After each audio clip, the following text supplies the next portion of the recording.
According to ancient legend, in the beginning, God created a white pearl and a bird.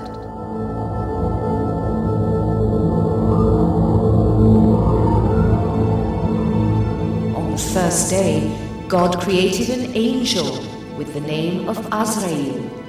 On the following days, he created 6 more angels: Sidrael, Mikael, Dirdael, Shamkael, Israfil, and Malik Taus, the peacock angel.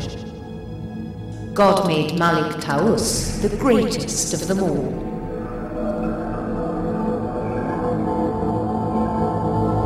When God blew upon the pearl, it warmed up, then became red hot, and finally burst into several parts.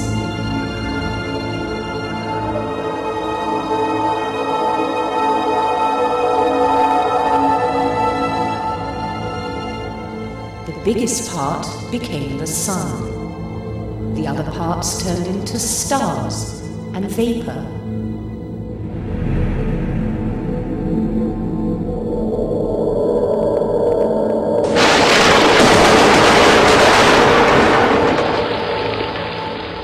The vapor formed clouds, it rained, and the sea emerged.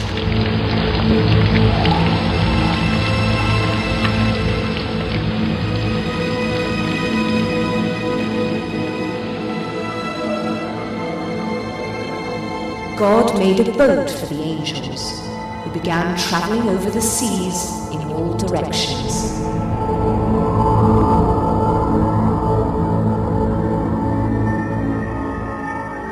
To make land, he threw Lalish into the water, which made it solid.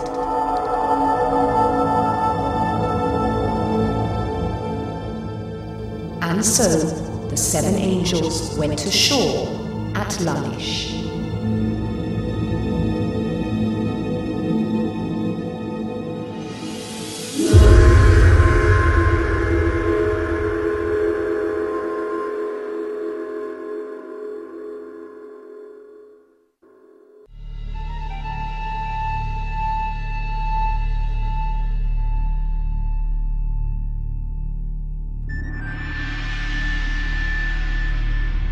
The story goes that a community of believers established itself in Lalish some 4,000 years ago. These people, the Yezidis, believed that they were the very first inhabitants on earth when the world was created. It is here, in Lalish, where a Sufi mystic, Sheikh Adi, is buried. He arrived here in the 12th century on a mission to reform the faith and to give the believers the necessary knowledge to transmit their oral traditions.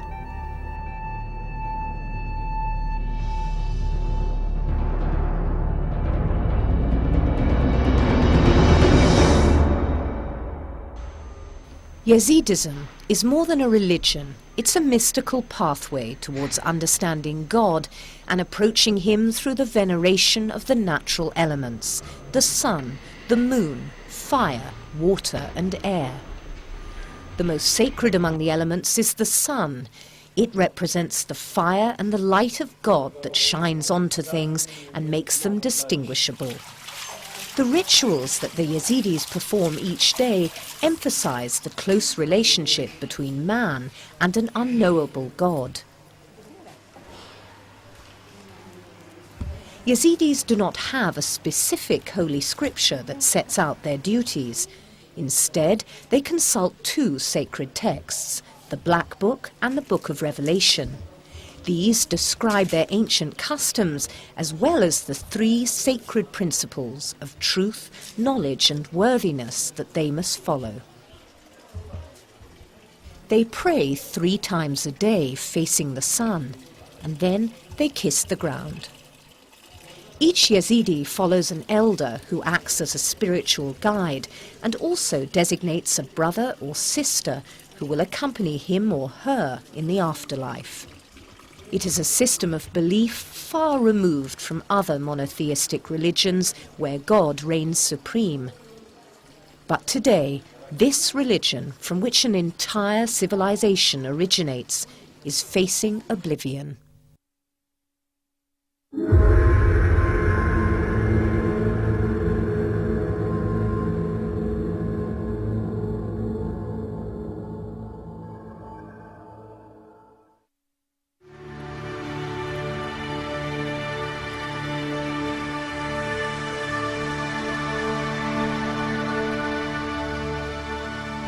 Some historians consider the Yezidis the first Kurdish people, who around 4,000 years ago inhabited what is today northwestern Iran.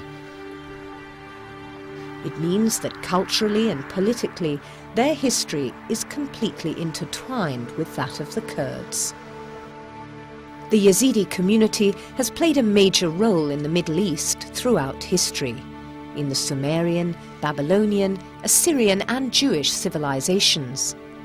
But despite their rich culture and ancient traditions, they have, along with other smaller communities throughout history, been deprived of their right to live in peace on the lands of their ancestors. The history of the Yezidis is shrouded in mystery. There are still many questions surrounding the survival of their traditions across the centuries, the origins of their faith and the way of life of the very first believers. It was only in the 12th century that a Sufi mystic by the name of Sheikh Adi brought about a complete renewal of the Yezidi faith and gave the community the means to explain to the outside world who they were. According to academics, it was Sheikh Adi himself who established the temple of Lalish, where he is buried, and which became a sacred site. This man, who had nothing as such to do with this Yazid, he was just a distant relative, came to Kurdistan because he wanted solitude. He had studied in Baghdad and he was a mystic. He wanted to communicate with God, and he thought Kurdistan was a marvelous place to do it because nobody would bother him. Now this didn't happen because he was exactly the type of person the Kurds could understand. They didn't understand mullahs and Muslims and things, but this mystic had such power and such charisma that they could understand. People who are mainly Sufi and not mainly Orthodox don't care very much about what people do and accept the way people see life. A Sufi would say, do whatever you like as long as you find God. That's what it's about.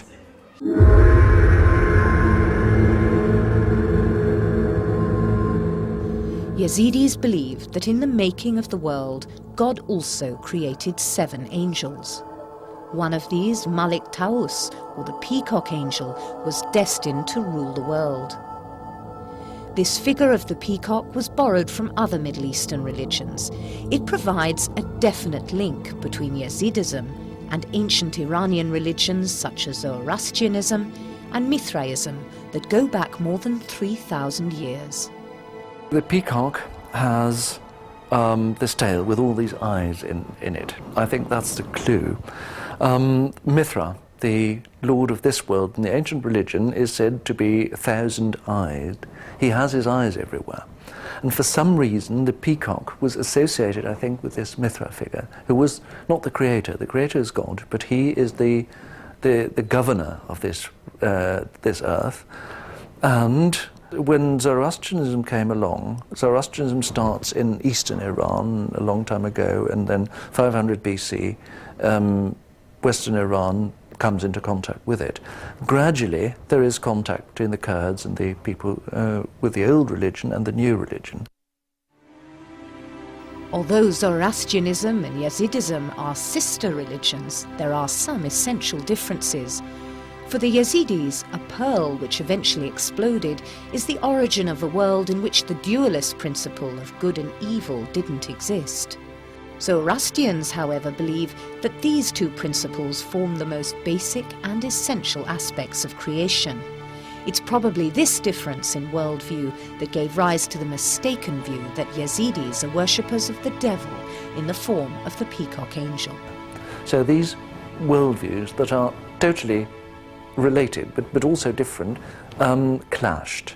Now we find a few 100 years at least, 200 years before the coming of Islam, that a Zoroastrian source says the devil is capable of creation, but he doesn't do it because he's always lazy. But in order to show to prove he could create something, he created the peacock. So here we have the first link between the principle of evil and a peacock. Dawsi Malak is not in any way evil. They don't worship evil. Yazidis worship the good, not evil. النار هي رمز النور، والنور هو مصدره الشمس، والشمس هو الحياة.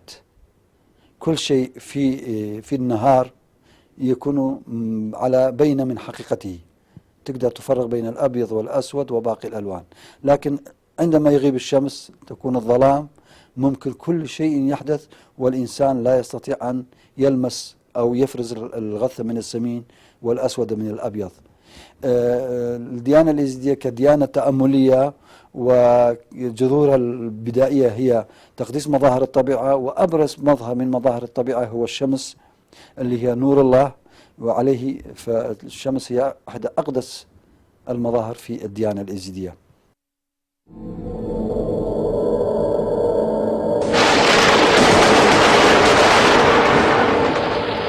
In the course of the last 700 years, thousands of Yazidis have been massacred and forced to leave their lands and abandon their culture.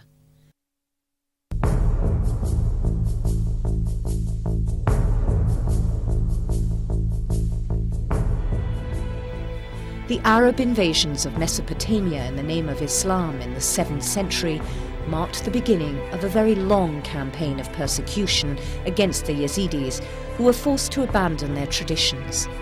Those who refused were killed and their homes and holy sites destroyed.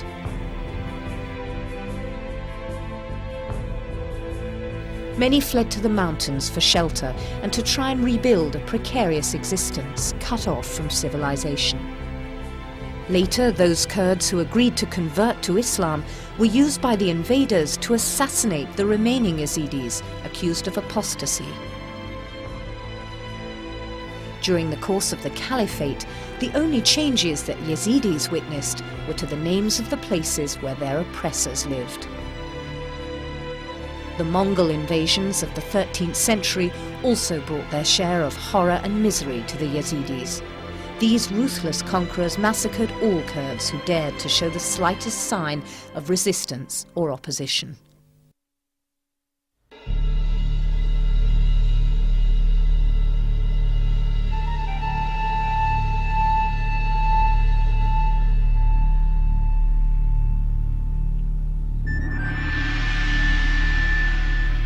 This political persecution in Anatolia and Iraq persisted throughout the Ottoman Empire.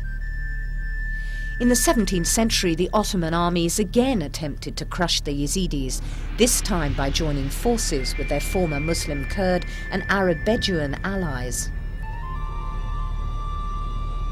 The holy site in Lalish was requisitioned and converted into an Islamic study center. Many Yazidis were deported to Mosul.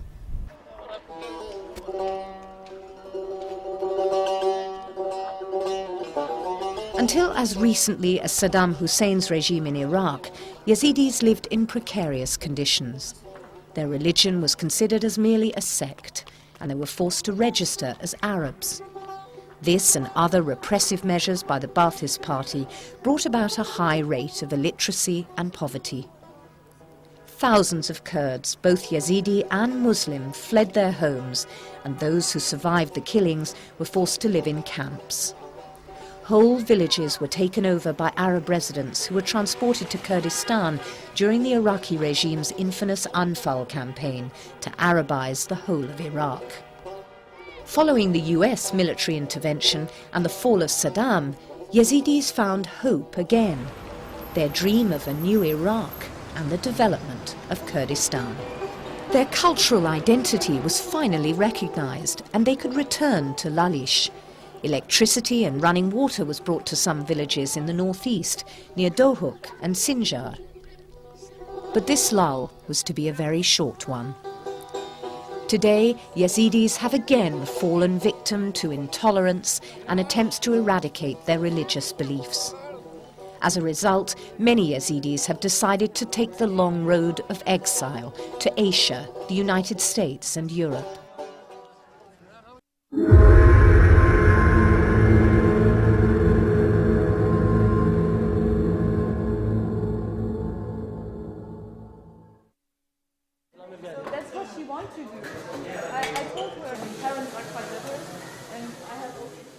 It is in Germany, in the city of Oldenburg, that the largest Yazidi community in Europe lives.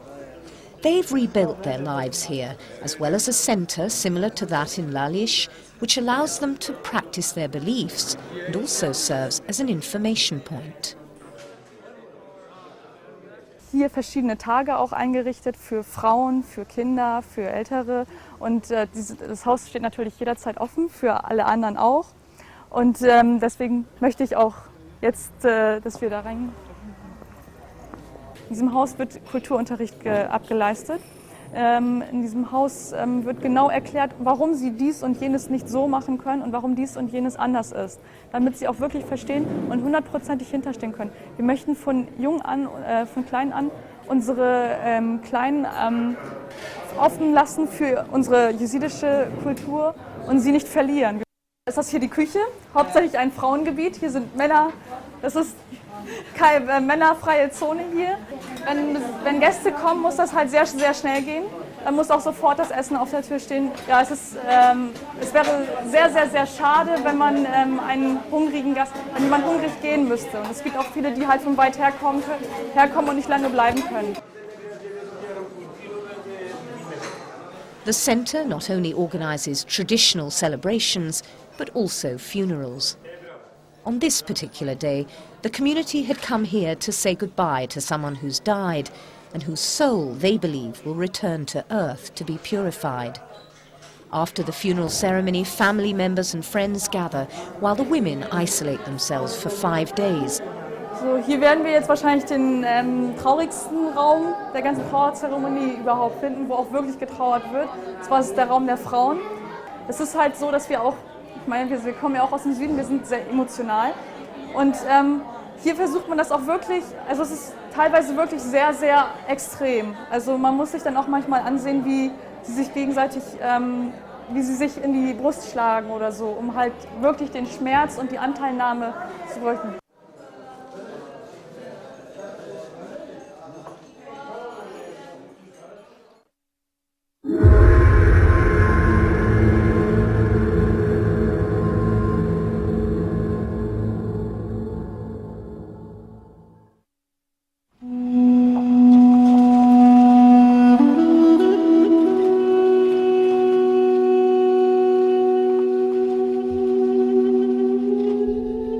This is Iraqi Kurdistan. In the northwest is the holy site of Lalish. It is here that the descendants of the original Yezidis live, those who came from Iran some 4,000 years ago and who later followed the teachings of Sheikh Adi. To travel from Erbil to Dohuk in the province of Shekan, a number of tightly controlled security checkpoints must first be negotiated. This is because of the threat to the Yazidi communities following the recent spate of attacks against them. Dispersed along the mountain roads that lead to Dohuk are white conical domes. All around the domes, pieces of precious cloth are knotted. These symbolize the hopes and wishes of the Yazidis who made a stop here.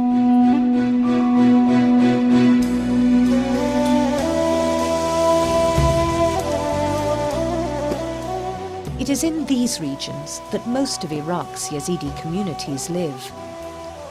Fruit and vegetable farming is the main activity of the communities living on these fertile agricultural lands.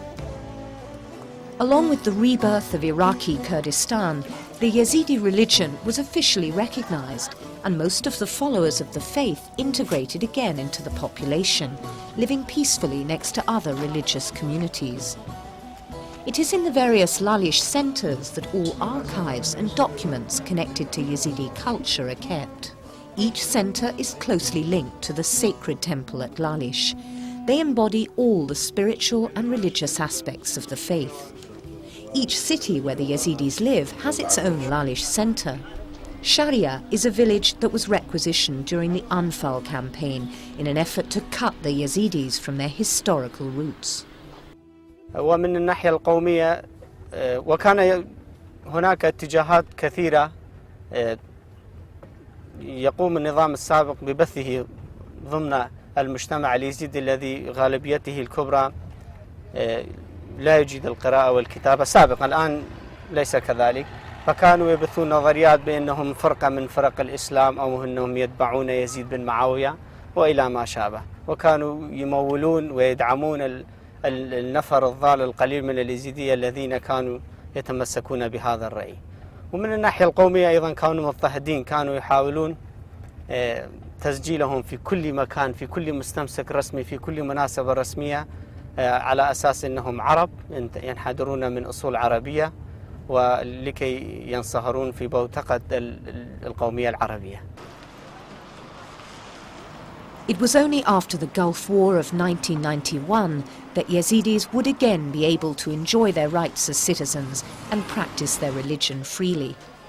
It was the no-fly zone over northern Iraq, maintained by US and British aircraft, that allowed the Kurds to establish an autonomous government and the Kurdish peoples to feel a sense of security. أما بعد 91 ضمن هذه المنطقة، ضمن منطقة مجمعتنا اللي تحررت بعد انتفاضة آذار، أصبحت هناك مكاسب كثيرة لليزيدية للحفاظ على خصوصيتها. من ضمنها الآن تدرس الديانة اليزيدية كمنهج رسمي ضمن الدراسة الابتدائية والمتوسطة والإعدادية. وعلى مستوى الثقافي هناك مراكز ثقافية كالمركز الذي شاهدتموه قبل الآن، والذي أنا هو مسؤول في هذا الفرع في شارية، للحفاظ على الهوية الدينية من خلال جمع النصوص المقدسة للديانة اليزيدية والعادات والتقاليد للحفاظ عليها وإحياء ما كان قد أهمل سابقا. على الصعيد المكاسب السياسية فهناك وزراء يزيديين في حكومة إقليم كردستان، وهناك مدراء عامين، وهناك نواب برلمان، وهناك الكثير من المناصب التي يحتلوها اليزيدية الآن في حكومة إقليم كردستان، في مجالس البلديات، في مجالس محافظات وغيرها من المناصب. Yazidis continued to live in peace with their Muslim and Christian neighbours, even though there were sustained campaigns of intimidation mounted against them by those who considered their presence an obstacle to more power.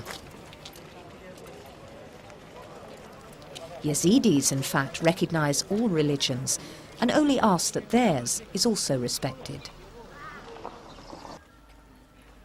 This village, situated near Dohuk in northwestern Iraq, is inhabited mainly by Christians of the Assyrian denomination. Even though Yazidis were given the village after the fall of Saddam, they allowed the Christians who'd previously helped and supported them to remain. This Christian villager has lived here ever since his parents came to find refuge, as did so many others. All Kurdish communities have in fact come to help one another throughout their history. As for the Yazidis, despite being targeted by sectarian violence, they have never advocated intolerance in the name of religion. علاقات قال يزديا إجباري وقت أماتن جولات تركيا أماتن إيرا ما شو قصور يزديا نديتيا وأم وقت أمهاتن فلاحية منزاني شو لا شايبو أمهاتن إيرا يزدي بري أمهاتن إيرا بري أم بين تين هاتن جولات تركيا هاتن فلا يدما شالو شبت شيكنا خام جوباني تبنت كرن بو جولكيت يزيدي او تكرين جولكيت بير برخود كرن ام فير بنجوان لو عثمان ومبون دوست قلوان ووقت اما هاجر بون مخاني نبو عرض ما نبو قند ما نبو وكينوكا شاو دربنج بغدا جموسل شكركوك مهاجر بون بجان ولاتي ومن ليكر ابا وكي بيبو من دانا ناب حري اب كيبو امت من بري من كسري وامري نشتي وصام بير بو نهار دوكاو ابا شي وصايا ورزق الخديه بس خديه عراقي صافيكت وباجبت ده همي عالم مرتعبت نو كدلي ما مريا شابي ما بكريا بس هب يا خديه